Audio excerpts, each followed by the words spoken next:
అసలు డైరెక్టర్ కొరటాల శివ గారిని ఎన్టీఆర్ అన్న ఎందుకు నమ్మాడో తెలుసా? ఆచార్య లాంటి బిగ్ ఫ్లాప్ తో ఉన్న కొరటాల శివ గారితో మూవీ అవసరమా అని కామెంట్ అయితే చాలానే చేస్తున్నారు. కానీ ఎన్టీఆర్ గారు ఇవన్నీ ఏం పట్టించుకోకుండా కొరటాల శివ గారికి స్టోరీ రాసుకోవడానికి ఏడాదికి టైం ఇచ్చారు.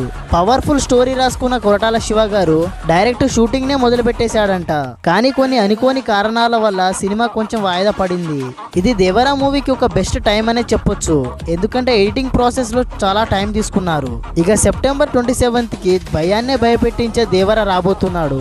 సినిమా రిలీజ్ కి ఇంకా నెల రోజులు కూడా లేనే లేవని ఎన్టీఆర్ అన్న ఫ్యాన్స్ ని అలర్ట్ చేశారు. ఇప్పుడు అలా చెప్పినట్టుగానే పోస్టర్ అయితే రిలీజ్ చేశారు. ఆ పోస్టర్ ని చూస్తుంటే భయాన్నే భయపెట్టేసే అంత రేంజ్ లో ఉంది. అయితే ఈ రెండు డిఫరెంట్ లుక్స్ పోస్టర్ మాత్రం అరాచకమని చెప్పొచ్చు. అయితే ఇందులో ఒక ముఖం నవ్వుతూ ఇంకో ముఖం కోపంగా ఉండడం చాలా అంటే చాలా బాగుంది.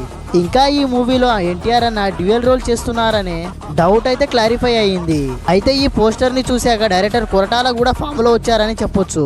అయితే డైరెక్టర్ కొరటాల కోతను, ఎన్టీఆర్ అన్న వేటను ఖచ్చితంగా చూస్తారని ఇలా అని అభిమానులు అయితే ఈగర్ గా వెయిట్ చేస్తున్నారు ఈ మూవీ కోసం. మరి దేవరా మూవీకి ఏం జరుగుతుందో చూడాలి. మరి ఇన్ని అప్డేట్స్ ఇచ్చాను కదా, మన ఛానల్ ని సబ్స్క్రైబ్ చేసుకొని వీడియోని లైక్ చేసేయండి భయ్యా. మీకు ఈ వీడియో ఇన్ఫర్మేటివ్ గా అనిపిస్తే మీ ఫ్రెండ్స్ కూడా షేర్ చేసేయండి భయ్యా.